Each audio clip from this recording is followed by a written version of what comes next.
Well, after Hurricane Katrina's catastrophic levee failures, the state got rid of the old parish levee boards. Instead of politics and corruption, Southeast Louisiana was supposed to have open, professional flood protection. But now eyewitness investigator David Hammer reports there are new complaints of cover-ups at the Flood Protection Authority. The Flood Protection Authority East. The state legislature created it to get rid of the secrecy and backroom deals that plagued the old parish levee boards. But now there are concerns that the agency that protects the public from flooding is doing too much of its business in secret. It started in March when the president of the Flood Authority Board named a new top employee, less than a week after the old one left. That's where the rubber meets the road. That's the person who sits at the helm of our Flood Protection Authority, the agency. New board member Roy Arago is talking about Regional Director Kelly Chandler. Arago says the bylaws clearly call for the board, not the president, to hire and set the salary for the regional director. There was no vote, and it does say that it's the board is who selects the executive director. Herb Miller was the board president at the time. Chandler was the agency's finance director, making $105,000 a year.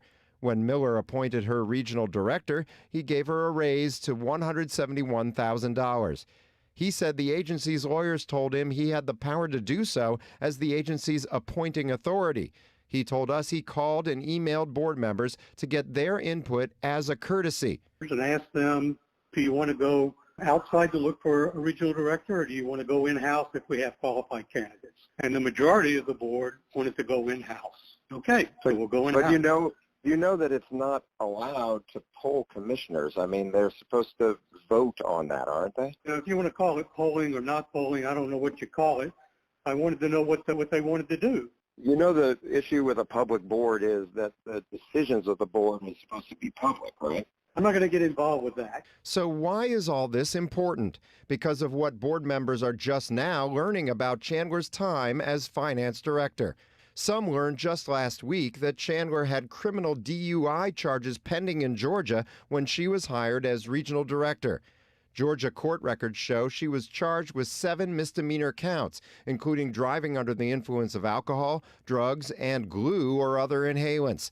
Chandler said in a written statement to Channel 4 that it was a deeply regrettable incident that occurred during a time of great personal tumult in a particularly painful divorce. She served a day in jail, and this past August, she pled guilty to 2 of the 7 counts.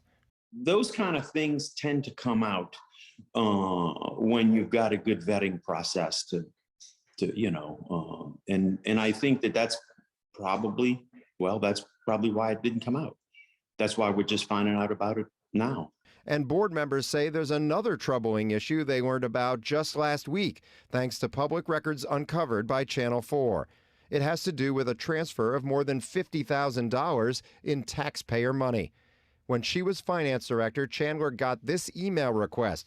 It appeared to come from the Flood Authority president at the time, Joe Hassinger, to send $51,500 to a bank account in Georgia.